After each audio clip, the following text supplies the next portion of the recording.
When did you guys open up Family Bowlaway? Was that your dad? Was that you and your brother? Well, there's been a whole bunch of changes over the year. Okay. As I said, my dad first started with Penn Lanes in '54. I believe he closed that down in 1956. And then that was the Bowlaway lanes. Now, then somewhere in the 60s, he built Bowlaway Annex, which is actually where Tanglewood Senior Citizen Center is. Okay, not too far from where you guys are now. Exactly. It was just right up the hill from Bowlaway. At that point, it was a bowling center and a small bar. My dad had ownership in some other bowling centers. Paul and Ann's, which was now Majestic Lanes down on Route 8. He was a partner with Paul Papera, who owned that. Was he kind of also a consultant at that point too, being in the bowling business for so long at that point? Well, I mean, he brought things to the table that maybe some other people wouldn't have because of his experience. He was a partner with Shenango Bowl over in Newcastle. But over time, he sold his interests in the things that were not in Butler. Okay. So then in the 70s, there was a fire at the original Bowlaway Annex. And at that point, like a lot of things go in cycles. Sure. Okay. That was sort of a down cycle for bowling at that time. It coincided. And the decision was made to remove the lanes, which, to be honest, I can't remember how many lanes they had there. And that was really like the beginning of what I would call the original 11th frame. Okay. Okay. Now you have this big space where there were lanes at. So he made them into banquet rooms. He added a big kitchen and so forth. Event center type of place. Exactly. And back then, to be honest, people used to drive, as weird as this sounds, we used to have customers drive in from Ohio and West Virginia to come listen, because we had a lot of bands back then. They would come in for the bands, they'd come in for the dancing, they'd come in for the dinner. Okay. There weren't, like I said, he was sort of ahead of his time on a lot of this thing, and that was one of the things. Okay. Sure. And then unfortunately, fire struck again. Okay. And he rebuilt it. But there wasn't as much enthusiasm from him on this endeavor. Well, having to start over multiple times because of the same reason, that's tough. Well, yes, and the second time he actually got hurt. Okay. My dad was very hands-on. Okay, and he actually fell through the roof when they were rebuilding, and he shattered his hip, and that had a big effect on him. Yeah. Okay, so at that point, after he sold the 11th frame, which would have been the original Bowlaway Annex, he was really down to just a 16-lane center. And then I believe it was like 1978, my brother joined my dad, and they were running the Bowlaway. The original Bowlaway, which was 80 Hanson Avenue. And at the same time, they had other properties going on. They had apartments up in Slippery Rock. They had apartments here in town that they all took care of. And in 1983, which was about 5 years after my brother joined my dad, they thought about getting out of bowling. Okay. And there was another center up on Route 8. It was called Family Lanes. They wanted to get out of bowling more than my dad and my brother.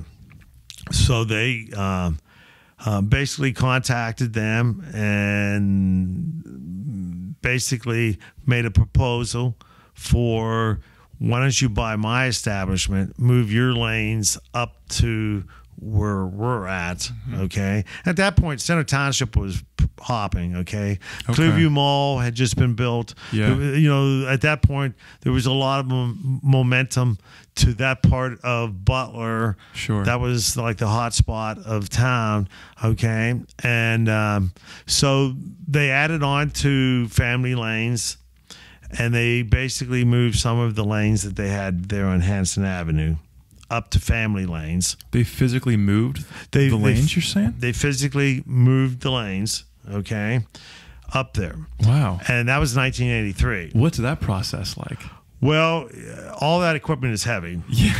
All that equipment is heavy. Sure. And my brother Joe is probably one of the best mechanics ever. Okay, you know, he understands how all that stuff works, and there's you know, at least 30,000 parts on each pin setter, and those pin setters were made in 1956 that he moved. Those are the original ones. They're the original ones, okay?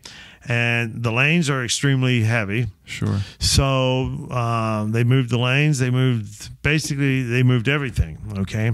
At that point in time, I was working for Bethlehem Steel, oil and gas division, and I was out in Texas living. Okay. And just like Boeing, you know, oil and gas industry goes up, it goes down.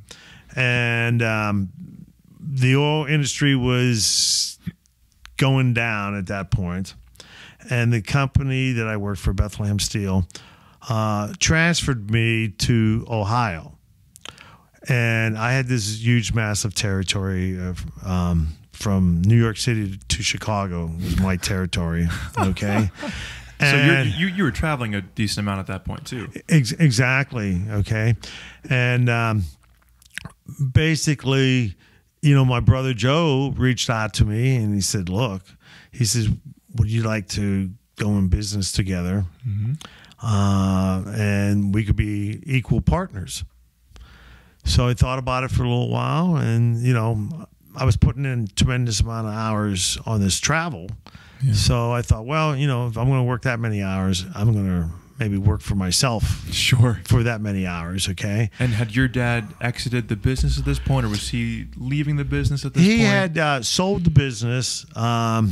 Sold the business to my brother. Gotcha. A few years before that, but the thing in our family, even though he sold it, he's still around. Yeah, exactly. Sure. He still had his say in how thing. You got to understand an Italian father, okay? I have one. I understand. Okay, so it was like he was always there, always giving his 2 cents, and you know he had all that experience, okay, and so I ended up leaving Bethlehem, and I joined my brother in 1984.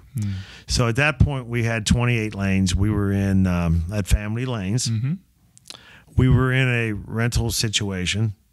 Okay, Steichner's family owned the building. Okay, and they're super nice people, and we ended up seeing a need for some more lanes in the Butler area. At that point, Bowling was on an upswing, okay, and at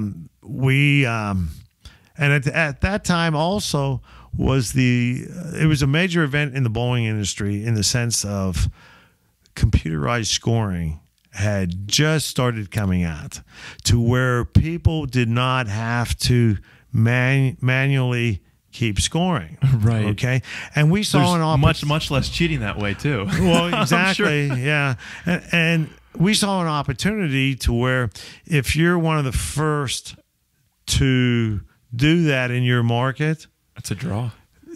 Some people will say, "I would rather bowl there, than bowl where I'm at now." Right. So we wanted to be the leader, okay. And so we did scoring at our center shortly after I got there, like a year later. I would think that would be a pretty steep financial investment. Yes. For just even it being a new technology at the time. I mean, is that how do you come to that decision? Obviously, wanting to take a risk, just like your dad would do, right? Let's be the leader. Let's be ahead of the pack. But like financially, are you like, well, this better work? Well, yes. I mean, our dad was great in helping us. Okay, a lot of times, to be honest, he would front the money. Yeah. Okay. And then once the project was done and you had an exact tab, then we would go, my brother Joe and I would go to the bank, and then we would borrow that, and then we would pay our dad back. Gotcha. Okay. So, so we got the automatic scoring, and then we saw a need for some more lanes. But because automatic scoring had not been out there that long, there was not like a huge market for used automatic scoring. Okay. And we wanted to add lanes, but we didn't want to, as you said, go into a lot more debt. Okay. So I actually came across an ad in one of the bowling journals to where this bowling center had 12 lanes. And they had automatic scoring, and they wanted to sell everything. The only problem was they were in Nebraska. Okay. So we contact them, and we wanted to make sure that what we were buying was good stuff. Sure. Because once you buy it, it's sort of like it's yours. Sure. And you got to get it back home. And we have to get it back home, so forth. So our family's been very good friends with a sort of a local company that is actually travels worldwide. It's called All American Bowling. And the owner of the company flew with us out to Nebraska, and we looked at the equipment, and we ended up making an offer, which they accepted. But they needed to finish their bowling season, so we had to naturally wait until like April, May, and then my brother Joe and a crew that he took dismantled everything, and they put it on 3 tractor trailers, and they shipped everything back to Butler. Well, the problem was I was at the receiving end, okay? And, they would fill up one tractor trailer, send it, fill up the next tractor trailer, send it, and then they would literally get the last stuff in. And they had those things. My brother had that stuff packed so tight. I mean, you couldn't get anything else in that tractor trailer. He rolled everything up and shoved it in there. So, we didn't have a building to put them in yet. Yeah. Okay. And that started the process of, okay, now we have this equipment. Right. We wanted to, one thought was to buy the building that we're in and add on. Part of the problem was there wasn't a lot of land there. Okay. There wasn't a lot of land. And, so we would have to like buy the house next door, knock the house down, take down the hill, all that kind of stuff. And that project would start 5 other projects for you. Yes, everything would mushroom. Okay, right. So my dad had property. He actually had a mobile home park, and back then it was quite large. And he was willing to sell my brother and I the property, and he was willing to remove certain number of trailers for us to be able to eventually build a building there. Well, we had that Fairground Hill Road is very steep, so we had to spend 6 to 9 months just moving dirt to level it out so we could put a building in. Right. Okay. And the back end of the building was sitting on like bedrock. So we actually had to blast part of the back end out. And, all that stuff makes things complicated because, the school was concerned that the vibration might cause a break in their pole, that would cause Yeah. a crack, because the vibration's going through. Sure, so we had sure. to do a lot of special stuff to make sure that we didn't damage somebody else's property. Right, Even though right. there really weren't like houses near us, there Right. was other concerns that we needed to take care of. So we ended up buying all this equipment, and we probably had it in storage for close to 5 years. Oh, wow. Okay, so going from the time that we bought the equipment to literally collecting the first dime, we had to pay on this for 5 years. We had it in storage. Yeah. At that point, too, was the technology growing quickly? So that when you bought it, it was newer technology. 5 years in, is it becoming obsolete because newer ideas are coming out with digital? Well, points? the difference was, yes, technology keeps moving. Sure. But back then, it didn't move as fast as it moves now. Sure, no doubt. As now, okay? So we were able to get a lot of use out of that equipment. Good, yeah. Okay. Basically, on the scoring equipment, to be honest, we got like 9 years. Okay. Okay. Most people don't have computers that are 9 years old. Not at all. Okay. And we had it for 5 years before that. So that stuff was basically 14 years. Wow, yeah. And, but then because we were going to be in Butler Township, back then, Center Township, where Family Lanes was at, was a dry township. You had no options for having a liquor license. Really? But Butler Township did. And back then, the liquor licenses were restricted to the municipality. Meaning, like, if there was an establishment in the city of Butler, it had to stay in the city of Butler. Sure. Okay. If it was in Butler Township, it had to stay in Butler Township. Okay. It was only years later that they changed the rules to where a liquor license could move anywhere in the county, but it has to stay in the county. Okay. So there are still restrictions, but they're Sure. much So, like, broader than what we were. Like a county gets a certain number of licenses. Yes. That's per population. right. That makes sense. So we had to acquire a liquor license.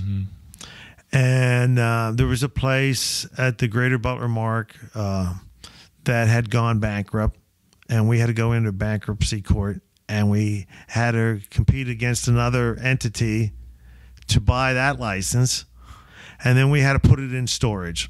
And we bought not only the license, but we bought all the equipment. Right. And then, we were like, all this stuff we were acquiring, our local, which is now Next Tier Bank, they were like doing some upgrades.